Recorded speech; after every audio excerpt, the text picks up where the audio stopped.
నమస్తే, welcome to paper analysis. నేను సాయి. ఈరోజు పేపర్ అనాలిసిస్ కార్యక్రమంలో భాగంగా వివిధ దినపత్రికల్లో వచ్చినటువంటి ప్రధాన వార్తాంశాలు ఏంటి అనే అంశానికి సంబంధించి మనం చూద్దాం. మొదటిగా ఈనాడులోకి వెళ్దాం. ఈనాడుకి సంబంధించి కూడా ముందుగా ప్రేక్షకులందరికీ కూడా యోగా దినోత్సవ శుభాకాంక్షలు. రైట్, మళ్ళీ హార్మోజ్ మూసివేత, లెబనాన్పై ఇజ్రాయెల్ దాడి. సో దీనికి సంబంధించినటువంటి వార్త ఇక్కడ హైలైట్ అయింది. సో ప్రతీకగా ఇరాన్ చర్య. సో దక్షిణ లెబనాన్పై దాడులు, 32 మంది మృతి. తొలుత చర్చలకు నిరాకరించి తర్వాత అంగీకరించినటువంటి ఇరాన్. నేడు స్విట్జర్లాండ్లో ప్రారంభం. అమెరికా ఇరాన్ యుద్ధం తాత్కాలికంగా ముగింపు ఒప్పందానికి తీవ్ర విఘాతం కలిగింది. ఒప్పందంలో నిబంధనలు, అమెరికా హెచ్చరికలను బేఖాతారు చేస్తూ లెబనాన్పై ఇజ్రాయెల్ దాడులతో విరుచుకుపడుతోంది. ఇక శనివారం ఆ దేశం చేసినటువంటి దాడిలో 32 మంది మరణించారు. దీంతో తీవ్రంగా స్పందించిన ఇరాన్ దానిపై ఈ ప్రతీకగా ఇరాన్ చర్య తీసుకోబోతోంది. సో ఇరాన్ దాడిలో లెబనాన్లో నబాటియాలో ఎగిసిపడుతున్నటువంటి పొగ మళ్ళీ మొదటిగా వచ్చినట్టు కథ. ఎందుకంటే ఈ గొడవలు ఆగితే కొంచెం ప్రపంచ ఆర్థిక వ్యవస్థ కొంచెం ఇబ్బంది పడకుండా చాలా బాగుంటుందని చెప్పేసి అనుకొని సో అట్లా ఇట్లా చేసి శాంతి చర్చలకు వెళ్తే కనుక మళ్ళీ ఇజ్రాయెల్ తన బుద్ధిని బయట చూపించింది. రైట్, యోగా మార్గం ఆరోగ్య భాగ్యం. యోగా అంటే ఆసనాలు వేయడమో ఊపిరి బిగబట్టమో కాదు, జీవితాన్ని ఆధీనంలోకి తెచ్చుకోవడం. మనదైనటువంటి ఈ ప్రక్రియ అవసరం ఇప్పుడు చాలా ఎక్కువ. ఆధునిక జీవనశైలిలో కొని తెచ్చుకుంటున్నటువంటి వ్యాధుల్ని ఎదుర్కోవడానికి యోగా ఒక పరమౌషధం. ఉరుకులు పరుగుల జీవితంలో ఆత్మకు స్వచ్ఛతకు, మనసుకు ప్రశాంతతకు, ఒంటికి వ్యాయామం ఇక ఏది ఉండట్లేదు. ఈ పరిస్థితిలో మానవాళికి అందుబాటులోకి ఉన్నటువంటి అతిపెద్ద భాగ్యం యోగా. గాడి తప్పిన శరీరాన్ని సరైన దారిలో పెట్టడానికి ఆసనాలు ఉపయోగపడితే అంతర్గత ఉన్నతికి ప్రాణాయామ ధ్యానాలు దోహదం చేస్తాయి. ఇక యోగాభ్యాసం ప్రాధాన్యాన్ని అర్థం చేసుకుని ఆరోగ్యాన్ని మెరుగుపరుచుకుందాం. Right, super.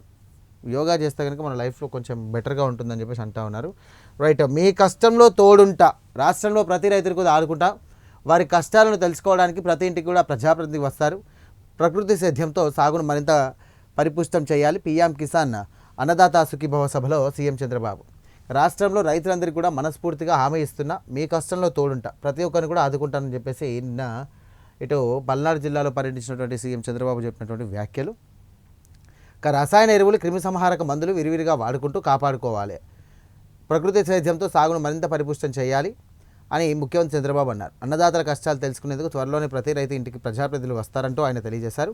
పల్నాడు జిల్లా చిలకలూరుపేట మండలం లింగంగుంట్లలో పీఎం కిసాన్ అన్నదాత సుఖీభవ సహాయం కింద 2026 ఖరీఫ్ సీజన్కు 46.86 లక్షల మంది రైతుల ఖాతాలోకి ఒక్కొక్కరికి 7,000 రూపాయల చొప్పున 3,125 కోట్ల రూపాయల ఆర్థిక సహాయాన్ని విడుదల చేశారు. రైట్, నిన్న మొత్తం మీద పల్నాడు జిల్లాలో రైతులతో చాలా మటుకు ఆయన మాట్లాడారు. అలాగే చిన్నపిల్లలు అంగన్వాడీ స్కూల్కి సంబంధించి కూడా ఇటు ఎలక్ట్రిక్ ఇండక్షన్ స్టవ్స్ కానివ్వండి, వంట పాత్రలు కూడా ఇవ్వడం జరిగింది. సో పల్నాడు జిల్లా లింగంగుంట్ల గ్రామంలో చెక్క గానుగపై కూర్చొని పరిశీలిస్తున్న ముఖ్యమంత్రి చంద్రబాబు. గానుగా ఎక్కి రాగి జావ రుచి చూసి రైతులు చిన్నారులతో సీఎం అమేకం. కోటి హృదయాల ఆరోగ్య యోగం. నేడు రాష్ట్ర వ్యాప్తంగా యోగాంధ్ర. సాంకేతికత ఎంత అవసరమో ఆధ్యాత్మిక కూడా అంతే అవసరం. రైట్, రాజధాని అమరావతి మీదుగా బుల్లెట్ రైల్. కొత్త విమానాశ్రయం సమీపం నుండి అలైట్మెంట్ ప్రతిపాదన వెనక్కి. ఇక మోదీ వల్లే భారత్కు స్థిరత్వం. 150 కోట్ల మందిని అద్భుతంగా పాలిస్తున్నారు ట్రంప్. ఎప్పుడెటో తెలియదు ఆయన. ఇక రాజ్యాంగ పదవుల్లోకి నేరగాలను రానివ్వను. వారిని కులం పేరుతో వెనుకకొచ్చే నేతలను దూరం పెట్టండి. దళితులు డ్రైవర్ను అనంతబాబు ఆయన హత్య చేసినప్పుడు కులం గుర్తుకు రాలేదా? లా అండ్ ఆర్డర్ నా చేతిలో లేవు కాబట్టి వారు అదృష్టవంతులు. ఇక కాకినాడలో మన ఊరు మాటామంతిలో ఉప ముఖ్యమంత్రి పవన్ కళ్యాణ్ చాలా గట్టిగా వార్నింగ్ ఇచ్చింది. నిజంగా చెప్పాలంటే అసలు ఓపిక అంటూ కూడా ఒక హద్దు ఉంటుంది. ఆ ఓపిక దాటిపోతే కనుక ఒకవేళ నాకే లా అండ్ ఆర్డర్ కానీ హోమ్ మినిస్టర్ పదవి ఉంటే కనుక వైసీపీ రాజకీయాలకు సంబంధించినటువంటి వైసీపీ నాయకులకు సంబంధించి కూడా తుడిచిపెట్టే అవకాశం ఎక్కువ ఉందని చెప్పేసి ఆయన కీలకమైనటువంటి వ్యాఖ్యలు చేశారు. ఒక విధంగా చెప్పాలంటే అగ్రెసివ్నెస్ అనేది మళ్ళీ వస్తుంది. అది ఎందుకో తెలియదు కానీ ఇంకా సో యాజ్ ఏ డిప్యూటీ సీఎంగా ఆయన ముందుకు పోతున్నటువంటి టైంలో ఇటు ఆంధ్రప్రదేశ్ రాజకీయాలకు సంబంధించి కూడా మొత్తం మీద కొంచెం చేంజెస్ కనిపిస్తూ ఉన్నాయి. సో ప్రతి అవకాశాన్ని, ప్రతి చిన్న విషయాన్ని కూడా తన అవకాశాన్ని మార్చుకున్నటువంటి వైసీపీకి చాలా గట్టిగా కౌంటర్ ఇచ్చే విధంగా కానీ, లేకపోతే ఆధారం చూపించే విధంగా కానీ, అది ఫేక్ అని ప్రూవ్ చేయడం కానీ, సో ఇటు జనసేన పార్టీ కీలకంగా నడుము బిగించుకున్నది ఆ విషయాల్లో కనుక చూసుకున్నట్టయితే. నిజంగా చెప్పాలంటే ఇటు టీడీపీ కన్నా ఇటు మన జనసేన పార్టీకి సంబంధించినటువంటి నాయకులు కానీ, జనసేనకు సంబంధించినటువంటి చీఫ్ పవన్ కళ్యాణ్ కూడా ఏ మాట కామాట చెప్పాలంటే తిప్పి కొడుతున్నాడు ప్రతిదీ కూడా విత్ ప్రూఫ్స్. రైట్, ఇక ఆంధ్రజ్యోతిలో ఈనాడులో ఇలా ఉంది. రైట్, ఇటు సాక్షి. రైట్, అమెరికా అడుగు నాకౌంట్లోకి ప్రపంచ కప్ ఫుట్బాల్ టోర్నీలో అమెరికా జట్టు వరుస 2వ విజయంతో నాకౌట్ దశకి అర్హత సాధించింది. ఆస్ట్రేలియా జట్టుతో జరిగినటువంటి ఇక గ్రూప్ డి మ్యాచ్లో అమెరికా 2-0తో గెలిచింది. సూపర్. ఘనంగా ముగించారు. ఆఫ్ఘనిస్తాన్తో జరిగినటువంటి 3 వన్డే సిరీస్లను భారత్ 3-0తో గెలుచుకుంది. శనివారం జరిగిన 3వ వన్డేలో భారత్ 9 వికెట్ల తేడాతో ఆఫ్ఘనిస్తాన్పై ఘన విజయం సాధించి సూపర్. ఆలయంలో విషాదం నిన్న దారుణం అసలు. అబ్బా నిజంగా దేవుడి గుళ్ళున్నా కూడా మరణ సావు తప్పదు అన్నట్టు. మహారాష్ట్రలోని పర్భానీ జిల్లా యశ్వాడిలో నిర్మాణ దశలో ఉన్నటువంటి ఆలయ మండపం కుప్పకూలడంతో 5 భక్తులు స్పాట్లో చనిపోయారు. నా సంగతి నీకెందుకు. G7 ఫోటోపై మళ్ళీ స్పందించిన ట్రంప్కు మెలోని ఘాటు బదిలిచ్చారు. ట్రంప్తో ఫోటో దిగాల్సిన అగాత్యం తనకు లేదన్నారు. 3 టీఎంసీ ఖాతాలు సీజ్. రెబల్స్ ఫిర్యాదుతో బ్యాంక్ అధికారులు టీఎంసీకి చెందినటువంటి 3 ఖాతాల్లో ఉన్న 440 కోట్ల రూపాయల నిధుల లావాదేవీలను నిలిపివేశారు. బెంగాల్కు పునర్వైభవం. పశ్చిమ బెంగాల్ రాష్ట్రం బీజేపీ పాలనలో అభివృద్ధి దిశగా కొత్త ప్రయాణానికి శ్రీకారం చుట్టిందంటూ కూడా ప్రధాని మోదీ వ్యాఖ్య. రైట్. ఫీజు కడితేనే సర్టిఫికేట్. ప్రభుత్వ రంగంలోని విద్యా సంస్థల్లో సైతం ఫీజుల కోసం వేధింపులు. రాష్ట్రంలో ఉన్నత విద్యా వ్యవస్థను దివాలా తీస్తున్న చంద్రబాబు సర్కార్. విద్యార్థుల నుండి బలవంతంగా వసూళ్లు, లేదంటే బాండ్ రాసివ్వాలంటూ ఒత్తిడి.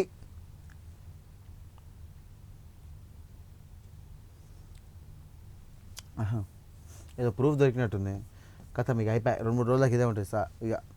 ఇక ఆర్జీయూకేటీ స్నాతకోత్సవ వేళ విద్యార్థుల మెడపై ఫీజుల కత్తి. ఒక్కో విద్యార్థి 1,00,000 నుండి 2,00,000 పైగా పెండింగ్ ఫీజులు చెల్లించాలంటూ హుకుం. లేకుంటే స్నాతకోత్సవానికి రానివ్వబోమంటూ యూనివర్సిటీ ఆదేశాలు. ప్రభుత్వ విద్యా సంస్థల్లోనే ఇలా ఉంటే ప్రైవేటు విద్యా సంస్థల్లో పరిస్థితి దేవుడెరుగు. కూటమి సర్కార్ వచ్చినాక పూర్తి ఫీజు రియంబర్స్మెంట్ పథకాన్ని ఎత్తేసేందుకు ఎత్తుగడ. ప్రైవేటు కళాశాలలు సైతం అప్పుల ఊబిలో కూరుకుపోయే దుస్థితి. ఫలితంగా విద్యార్థుల నుండి ఫీజులు వసూలు చేసుకునే వెసులుబాటు ఇవ్వాలంటూ demand. Fee reimbursement, hostel maintenance ఛార్జీల కింద 10,300 కోట్లకు పైగా బకాయిలు. కానీ బడ్జెట్ చూపించింది మాత్రం 2,766 కోట్లే. రైట్. ఇది ఒకసారి చూద్దాం. ఏంది ఇది, మనకి ఏమన్నా కనిపిస్తుందా? I'm fully aware that I have considered for admission of RJJKT in the category of the scheduled scholarship holder, and I have got the scholarship from the government of rupees 3,19,750. Thus, in the background of the low total sum of the so and so, the due payable meet EGHKT so and so campus for the submission that on I have paid rupees of 2,37,500 rupees in the director of RGI and Newsvideo campus. Okay. The free challan paid copy to the consular annexary. We have hereby the under consent of the balance of the rupees 57,500. It's a RGUKT Newsvideo campus with the 8 months from the date of the signing the undertaking. Okay, super. That is undertaking executive voluntary by our own vaccinations with our full understanding and knowledge of the obligations and the responsibilities in the career in the given circumstances. Signature of the parent and the guardian. Okay, okay. Deposit the amount with result administration action with student per guardian RGUKT New Zealand campus. ఎందుకు ఇటు చేసారు? ఫీజులు కట్టాలంటూ కూడా 100 రూపాయల stamp పేపర్పై సంతకాలు తీసుకుని RGKT. Okay.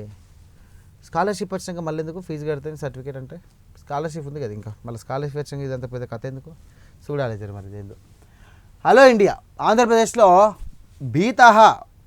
భీతవాహ పాలన. చంద్రబాబు సర్కార్ రెడ్ బుక్ పాలన ఎత్తి చూపినటువంటి వైఎస్ జగన్ రాష్ట్రంలో చట్టబద్ధత పాలన సాగడం లేదు. పోలీసులు అంటేనే ప్రజలు భయపడి పోతుర్రు. సాయికృష్ణ కస్టోడియల్ డెత్, రహస్యంగా దహనం, వేధింపులు తట్టలేకపోతున్నానంటూ క్రాంతికుమార్ ఆత్మహత్య. పోలీసుల వేధింపులకు సంబంధించి కళావతి తిరుపతమ్మల బలవర మరణం, చిత్రహింసలతో గంగమ్మ మృతి, రహస్యంగా కారణం ఆరోపణ. ఈ ఘటనతో పోలీసు దాష్టికాలు సాధారణంగా అయిపోయాయి.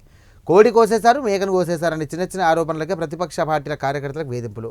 మోరల్ పోలీసింగ్ పేరుతో కోర్టులో జడ్జిల పాత్ర కూడా వారే పోషిస్తున్నటువంటి కొందరు అధికారులు, వైఎస్ఆర్సీపీ నేతలు, కార్యకర్తల ఫిర్యాదును పట్టించుకోవడం లేదు. ఇవన్నీ పోలీస్ శాఖలపై ప్రజల విశ్వాసాన్ని తీవ్రంగా దెబ్బతీస్తాయి. ఇక పర్యావరణానికి సంబంధించి కూడా చూసుకుంటే పర్యావాసాలకు సంబంధించి చూసుకుంటే బాధ్యతల నుండి కూడా ఎవరు తప్పించుకోలేరు. పోలీసులు ఉన్నది రాజకీయ కక్ష సాధించే పనిముట్టుగానే మారడానికి కాదు. న్యాయం కనుమరుగై భయం రాజ్యం వెళ్తే కనుక, చట్టం స్థానంలో అధికార దుర్వినియోగం నడిస్తే కనుక బయలుదేరేది ప్రజాస్వామ్యమే. సరే, రెడ్ బుక్ నడుస్తుంది అనుకుందాం. జగన్ గారు రెడ్ బుక్ నడుస్తుంది, ఓకే రైట్. మరి మీ హయాంలో ఏం చేసిర్రు?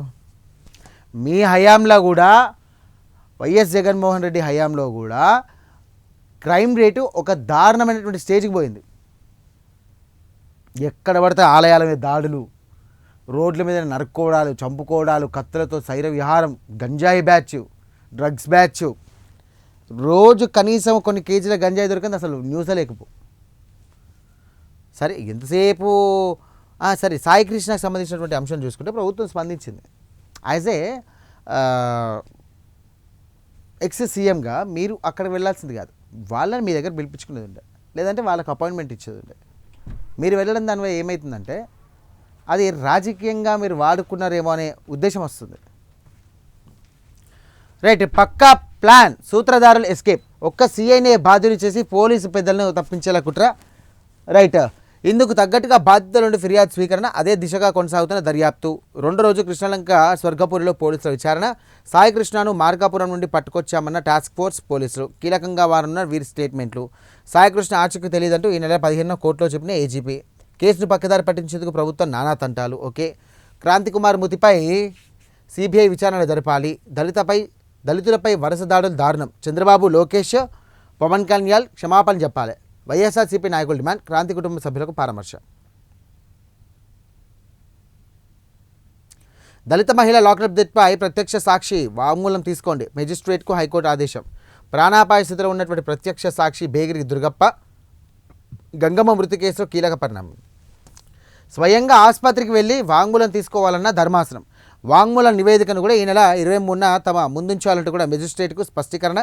కుమారుడు అదృశ్యం కేసులో గంగమ్మ సిటీ పోలీసులు లాకప్ డెత్ చేశారంటూ పిటిషన్.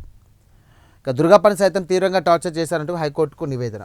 బా ఏమిరా నాయన ఇప్పుడు పంచాయితీ. షార్ట్ న్యూస్ ఏమున్నాయి, న్యూస్లు చూద్దాం. ఇక ఎస్సీ గురుకులాల్లో వేతలు. ఓకే, నేడు వైఎస్ఆర్సీపీ కాపు నాయకుల సమావేశం. రాష్ట్రంలో వైఎస్ఆర్సీపీ కాపు సామాజిక వర్గానికి చెందినటువంటి నాయకులతో డాక్టర్ బిఆర్ అంబేద్కర్ కోనసీమ జిల్లా వెంకటాయపాలెంలో ఆదివారం ప్రత్యేక సమావేశం నిర్వహిస్తున్నట్టుగా ఎమ్మెల్సీ తోట త్రిమూర్తులు వెల్లడించారు. బాక్సైడ్ జోలికొస్తే మహా ఉద్యమం. డిఎంకు విన్నటువంటి ఐయుఎంఎల్ దెబ్బ మీద దెబ్బ. ఒప్పందం ఉత్తదేనా? ఇజ్రాయెల్ దాడితో మట్టి దిబ్బగా మారిన లెబ్నాన్ కిర్నీట్ గ్రామం. లెబ్నాన్పై మళ్ళీ ఇజ్రాయెల్ భీకర దాడులు. నబాతియే నగరం సహా పరిసర గ్రామాలపై బాంబుల వర్షం. 2 చిన్నారులు సహా 16 మంది మృతి. అబ్బా, హార్బోస్ మళ్ళీ మూసివేశారు. లెబ్నాన్పై ఇజ్రాయెల్ భీకర దాడుల పట్ల ఇరాన్ తీవ్రస్థాయినటువంటి ఆగ్రహం వ్యక్తం చేస్తూ ఉంది. ఇజ్రాయెల్ దుశ్చర్యను ఖండిస్తూ హార్మోజ్ జలసంధిని మళ్ళీ మూసివేసినట్టుగా ప్రకటించింది. ఇక మధ్యంతర ఒప్పందం అమల్లో అమెరికా విఫలమైందని మండిపడింది. దురాక్రమణ కొనసాగితే కనుక తదుపరి చర్యలు తీసుకుంటాం ఖచ్చితంగా అని చెప్పింది. అలాగే హెచ్చరించింది.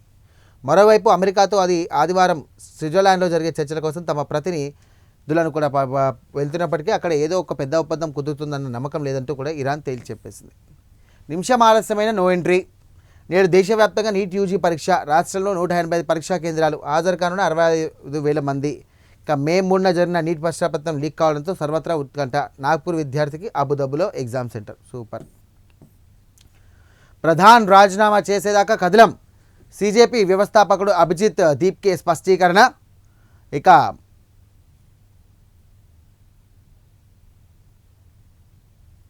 మంత్రి ధర్మేంద్ర ప్రధాన్ ఓ వైరస్ అంటూ వ్యాఖ్య. జంతర్ మంతర్ వద్ద కొంతమందితో కొనసాగుతున్న నిరసన. సమయం పొడిగించాలన్న దీప్కే నిరాకరించిన పోలీసులు. ఈయన వేయడం వల్ల కనీసం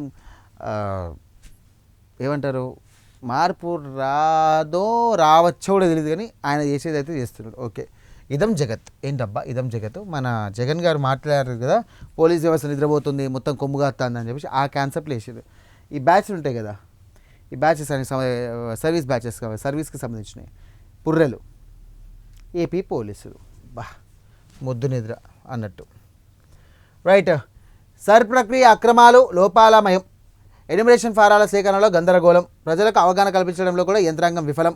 సమస్యలన్నీ కూడా సరిదిద్ది సవరణ పారదర్శకంగా నిర్వహించాలి. ప్రధాన ఎన్నికల అధికారి వైఎస్ఆర్సీపీ లేఖ. సరిపోయింది. హాయ్ నాన్న. రైట్, ఇవాళ ఫాదర్స్ డే. కష్టపడి తమ కొడుకులని పిల్లల్ని మంచిగా చూసుకొని మంచిగా బాధ్యతగా ఉండి తన భుజాలపై ఎక్కించుకొని తన భుజాలు అరిగేలాగా వారి జీవితం కోసం కష్టపడుతున్నటువంటి ప్రతి ఒక్క తండ్రికి పాదాభివందనం చేసుకుంటూ వారికి ప్రతి ఒక్క తండ్రికి కూడా హ్యాపీ ఫాదర్స్ డే. రైట్, సాగు సమ్మె దిశగా రొయ్య రైతులు. చంద్రబాబు సర్కార్పై సడలిన నమ్మకం. చంద్రబాబు సర్కార్ నిర్వాహకంతో రొయ్య రైతులు ఇక సమ్మె దిశగా అడుగులు వేస్తూ ఉన్నారు. ఒకవైపు రొయ్యల ధరలు పతనమవుతుండగా మరోవైపు భారీగా పెంచిన మేత ధరలు రొయ్యల సాగు పరిభారంగా మారాయి. మొన్ననే ఆక్వా రైతులకు సంబంధించి కూడా మేము ఖచ్చితంగా న్యాయం చేస్తామన్నారు. మరి ఇదేంది నాకు అర్థం కాదు. Write to Andhrajyothy. అన్నదాత సుఖీభవ నిధుల విడుదల సభలో మాట్లాడుతున్న సీఎం చంద్రబాబు సొమ్ము జమ మెసేజ్ చూపిస్తున్నటువంటి రైతు. అన్నదాతకు అండ, విద్యుత్ సరఫరా నుండి మార్కెటింగ్ దాకా అడుగడుగున రైతులకు సంబంధించి కూడా సర్కార్ సాయం మాటిచ్చినట్టే అన్నదాత సుఖీభవ అమలు. 46.86 లక్షల ఖాతాల్లో 3,125 కోట్లు జమ. యుద్ధం వేళ ఆక్వా రైతును ఆదుకున్న తోతాపురి టన్నుకు 4,000 రూపాయలు సారం. ఇక ఎరువుల విపరీత వాడకంతో అనర్థాలెన్నో. ప్రతి సాగుకు సంబంధించి కూడా ఖర్చు తక్కువ, ఆరోగ్యము. చిలకలూరుపేటలోని లింగంగుంట్లలో సీఎం వేస్ట్ టు ఎనర్జీ ప్లాంట్కు వర్చువల్గా శంకుస్థాపన. రైట్స్. వైసీపీ గూండాలను తొక్కి నారదీస్తా, అధికారంలో లేకున్నా క్రిమినల్స్ ఆ పార్టీ బెదిరింపులు. ఇక క్రిమినల్స్తో ఉండడమే వైసీపీ బలం. నేరాలు చేసేవారిని నేరగాలని చూడాలి. ఇక కులాలను సంబంధించి చూసేవారిని వెనుకేసుకు రాకూడదు. కులాల దరిద్రం పోతే కానీ రాష్ట్రం బాగూడదు. ప్రతిదానికి నన్ను కులాల్లోకి లాగుతున్నారు. నేను హోంమంత్రిని కాదు, అది క్రిమినల్స్ అదృష్టం. వైసీపీ లాయల్టీ అధికారులను గుర్తుపెట్టుకుంటాం. కాకినాడ మాట మంత్రిలో పవన్ కళ్యాణ్. చెప్పాను కదా ఇందాక, ఒకవేళ ఆయనకు కనుక హోమ్ మినిస్ట్రీ ఇచ్చి ఉంటే రోడ్డు మీద ఇరుకుచ్చుకుంటూ కొట్టేవాడు. అంటే ప్రత్యేకంగా ఇది ఎట్లా అంటే ఎవరైతే తప్పు చేస్తుర్రో, చిల్లర రాజకీయాలు చేస్తారో, ఈ మన రోడ్ల మీద కావాలని పంచాయతీలు చేస్తాడు, గంజాయి బ్యాచ్, గాంజా బ్యాచ్, ఈ డ్రగ్స్ బ్యాచ్, ఈ గొడవలు పెట్టే బ్యాచ్లు ఉంటే చూడు, వాళ్ళకి మాత్రం సుఖాలు ఉంటుండే. నేడు నీట్ రీ ఎగ్జామినేషన్. ఇక దేశవ్యాప్తంగా మాక్ డ్రిల్ నిర్వహించిన ఎన్టీఏ. టికెట్ లేని రైలు ప్రయాణానికి జరిమానా వెట్టింపు. ఇకపై కనీస పెనాల్టీకి 500 రూపాయలు వసూలు. సూపర్. కిసాన్ క్రెడిట్ కార్డు నిబంధనల సవరణ. తాకట్టు లేకుండా 2 లక్షల వరకు రుణం. ఇక వచ్చే ఏడాది నుండి జనవరి 1లోకి అనుమతి. ఇక బడుల్లో చిరుధాన్యాల చిట్కీ. వారంలో 3 రోజులు పంపిణీ. ఇక 15 రోజులకు ఒకసారి స్కూళ్ళకు స్టాక్. 2 లేదా అంతకంటే ఎక్కువ పొరలతో మల్టీ లేయర్ ప్యాకేజింగ్ తప్పనిసరి. సరఫరాదారులకు ప్రభుత్వం ఆదేశం. హైదరాబాద్ ప్లాస్గా అమరావతి. రాజధాని నిర్మాణ అవకాశాన్ని దేవుడిచ్చాడు. హెల్తీ వెల్తీ హ్యాపీ ఆధ్యాత్మిక నగరిగా అమరావతి. ఇక ఉండవల్లి గుహల వద్ద రామ్దేవ్ బాబాతో కలిసి యోగా. రైట్, ఇది దీనికి సంబంధించినటువంటి ప్రధాన అంశాలు. నేను వెలుగులో నేడు నీట్ రీ ఎగ్జామినేషన్. దేశవ్యాప్తంగా హాజరు కానున్న 22 లక్షల మందికి పైగా అభ్యర్థులు. ఇక కోటాలో 92 ఎగ్జామ్స్ కేంద్రాల వద్ద కట్టుదిట్టమైనటువంటి భద్రత. హైదరాబాద్లో నీట్ విద్యార్థిని ఆత్మహత్య. తల్లిదండ్రులు మెప్పించలేకపోతున్నానంటూ సూసైడ్ నోట్. అబ్బా బిడ్డ ఎందుకు ఆగమైనవరా. రైట్, మళ్ళీ దంచుతున్న ఎండలు. 10 జిల్లాలల్లో 43 డిగ్రీల పైన ఉష్ణోగ్రతలు. 194 మండలాలలో తీవ్ర వడగాల్పులు. ఉత్తర తెలంగాణ జిల్లాలలో అధిక ప్రభావం. హైదరాబాద్లో కూడా 9 మండలాల్లో హీట్ వేవ్స్. రేపటి నుండి 3 రోజుల పాటు భారీ వర్షాలు ఎల్లవరట. చదువుడు ఎటు పోయిండో నాకు సమదైతలే అసలు. వర్షాలు పడకొచ్చినాయి.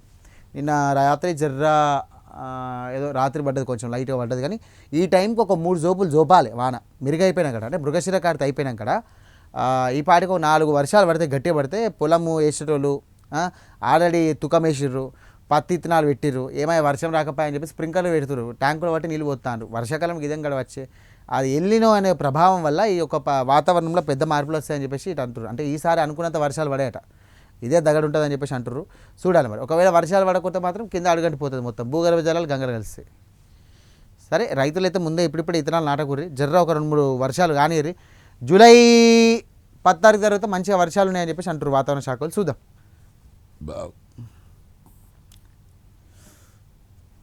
ఆలయంలో మండపం కూలి 5గురు మృతి. ఇందాక చెప్పిన కదా. Nehru zoo park Skoch award. Super. వస్తున్నాం, రెడీగా ఉండండి. 25 నుండి ఇంటింటికి enumeration form. CEO Sudarshan Reddy. So vote ఎక్కడుంటే అక్కడికే ఫామ్. నింపకపోతే ఓటు ఉండదు. తెల్ల కాగితాలపై లేదా అధికారిక పత్రాలు అనుమతించాం. మేము ఇచ్చినటువంటి ఫామ్లో ఓటర్ పేరు, చిరునామా, ఫోటో ఉన్నదే ప్రమాణికం. ఒక వర్గం ఓట్లు తొలగిస్తారనేది దుష్ప్రచారం. మ్యాపింగ్ కాకపోతే కనుక ఓటు పోతుందని అపోహవద్దు. స్థానిక ఎన్నికలకు ప్రభుత్వం వెళ్తే కనుక ఓటర్ జాబితాపై ఈసీకి లేఖ రాస్తాం. జూలై 31న డ్రాఫ్ట్, 30కి వరకు అభ్యంతరాలు స్వీకరణ. 1న తుది జాబితా. రాజకీయ పార్టీలకు సహకరించాలంటూ కూడా CEO విజ్ఞప్తి. ఈ కొంచెం భయంలో ఉన్నారు. అంటే ఏ ప్రకారంగా తీసుకుపోతుర్రు, ఏ ఇయర్ కింద మమ్మల్ని గుర్తిస్తుర్రు అంటే 2009 లేకపోతే 2016 లేకపోతే ఏ ఇయర్ కింద మమ్మల్ని చూస్తారు. అప్పటికి మా సంబంధించి ఎక్కడున్నాం ఏంటి కరెక్ట్ ఏమంటారంటే మానిటరింగ్ కానీ అంటే చెప్పేటోళ్ళే కూడా పబ్లిక్ ఆగమైపోతారు. అంటే అది క్షేత్రస్థాయిలో జరుగుతలేదు. ఒకవేళ జరుగుంటే కనుక ఈ చోటా మోటా గల్లీలు ఉంటాయి చూడండి, జర స్లమ్ ఏరియాలలో ఇట్లాంటివి ఉంటే కనుక కరెక్ట్ చేస్తే బాగుంటుంది. రైట్, హైలైట్ వాడుతూ అవుతుంది. ఇప్పుడు చూడండి, లాకర్లో నోట్ల కట్టలు, కిలోల కొద్ది బంగారం. Surveillance records deputy director Narahari 7 bank అకౌంట్లలో 2 లాకర్లలో 1.5 కోట్ల డబ్బు, 2.5 కిలోల బంగారం. పైసలు లేకపోతే అవి ఏంటి అవి? ఇన్కమ్ ట్యాక్స్కు చిక్కకుండా ప్రైవేట్ సొసైటీలలో 3.5 కోట్ల ఎఫ్డీలు, ఇక వాటిపై ఏటా 12% వడ్డీ. వెంచర్లు, విల్లాలు, గెజిటెడ్ కమ్యూనిటీలు, ఎన్ఓసీలకు 10 లక్షల రూపాయలు అసలు. బహిరంగ మార్కెట్లో ఆస్తుల విలువ ఎగ్దం 200 కోట్ల. మనిషి మనం మృగమా? 200 కోట్ల మందిని చంపి మందిని మోసం చేసి చంపాల్సిన పైసా కదా, ఏంటది పైకి పట్టని పైసా? అది దరిద్రం పైసా. అది నువ్వు బతికిన రోజులన్నా ప్రశాంతంగా బతికిన ఎంతసేపు నా పైసా ఓడి దోసుకుపోతాడో, నా పైసా ఓడి బొంద కొట్టాలో, నా పైసా ఎటు పోతుంది, ఏం కథ అని చెప్పేసి బతికినావు కావచ్చు. అయిపోయాయి, దాచుకున్న సొమ్ము దొంగల పాలు, దాచిన సొమ్ము రాళ్ళ పాలు అన్నట్టు కథం. ఏం దగ్గర 200 కోట్లు అంటే మామూలు విషయమా? గంతగానం పైసా ఇంత అక్రమంగా సంపాదించడం నేర్చేది నాకు అర్థంగా. ఎన్నేళ్ల సంది సంపాదించినావు కావచ్చు. హార్మోజ్ను మళ్ళీ మూసేసిన ఇరాన్, అమెరికా శాంతి ఒప్పందాన్ని కూడా ఉల్లంఘించిందంటూ విమర్శ. లెబనాన్పై ఇజ్రాయెల్ దాడులు ఆపడం లేదని ఫైర్, దాడులు కొనసాగిస్తే మరిన్ని చర్యలు తప్పవంటూ కూడా హెచ్చరిక. రైట్, సిలిండర్ బ్లాస్ట్ కాదు పక్కా మర్డర్. మిర్యాలగూడ కేసులో ట్విస్ట్. 5న 2 పిల్లలు సహా అమ్మమ్మ సజీవ దహనం. భార్య దూరం పెడుతుందన్న కోపంతో ముగ్గురిని హత్య చేసిన సవతి తండ్రి. అబ్బా, అర్ధరాత్రి టైంలో పెట్రోల్ పోసి సిలిండర్ లీక్ చేసి నిప్పు పెట్టిన నిందితుడు. ఏం రోగాలరా మీకు? ప్రియుడు మోజులో పడి కొడుకుని చంపిన తల్లి. చీని బతుకుల మానవడ. 2 ఏళ్ల చిన్నారిని దారుణంగా కొట్టడంతో మృతి. మంచంపై నుండి పడి చనిపోయాడని భర్తను నమ్మించే ప్రయత్నం. చిన్నారి తండ్రి విషయం పసిగట్టడంతో చివరికి కటకటలపాలు. కీసర పోలీస్ చేపడితే మనిషివా గాడిదివా? మరి నోట్ల మానవడ. ఏడుకెళ్ళి దాపరపోయి మొత్తం ఇట్లా ఏంగానే మొత్తం గంగలు వెళ్తున్నారు, మొత్తం సంసారాలు నాగమవుతున్నాయి, సంసారాలు నాశనం అవుతున్నాయి. చదువుతోనే స్టేఫన్, డిగ్రీతోనే కొలవు. ఇక ఫన్నీ ట్రంప్, G7 వేదికగా నేనే బాస్ అంటూ సరదాగా అన్నానంటూ వివరణ. ఇజ్రాయెల్ PM నెతన్యాహు వారియర్ అని ప్రశంస. ఇక ఇరాన్పై బాగా పోరాటం చేశాం, అయితే బీబీని అదుపులోకి ఉంచాల్సిన వస్తోందని కామెంట్. ఈసీది పక్షపాత ధోరణి, మీనాక్షి నటరాజన్కు న్యాయం. ఇక అంబానీ సన్నిహితుడికి మరో న్యాయమా? PCC chief Mahesh Kumar Goud. Okay, చాలా కాలం రిలేషన్లో ఉంటే రేప్ అనలేం. అలహాబాద్ కోర్టును సంచలన తీర్పు. ఈ మందికి ఎగవాపైనట్టే ఉన్నది ఇది. ఇక పూర్తి అంగీకారంతో శారీరక సంబంధం పెట్టుకుంటే కనుక నిందితుని లైంగిక దాడికి బాధ్యులు చేయలేమంటున్నటువంటి కోర్టు. ప్రతిసారి కేవలం పెళ్లి వాగ్దానం వల్లే అనే కారణాన్ని అంగీకరించడం కష్టమంటూ వ్యాఖ్య. పెళ్లి నిరాకరించడం కారణంతో ఓ యువకుడిపై సరే నమోదైన రేప్ కేసును కొట్టేసిన న్యాయస్థానం. సూపర్. ఇట్లాంటివి ఇంటే కనుక పురాణాలు ఇంకా ఆగమవుతారు. ఇప్పటికీ ఆగమైపోయారు, చేతికి వస్తలేరు. ఆయనతో కూడా చేతికి రారు. చెప్తున్నా కదా, ఆయనతో కూడా చేతికి రారు ఇక. రైట్, ఇది ఇవాల్టి మన పేపర్ అనాలిసిస్. చూశారు కదా వివిధ దినపత్రికలు ప్రధాన అంశాలు. మరి మరొక కార్యక్రమంతో మళ్ళీ కలుద్దాం. అంతవరకు చూస్తూ ఉండండి మీ ప్రైమ్.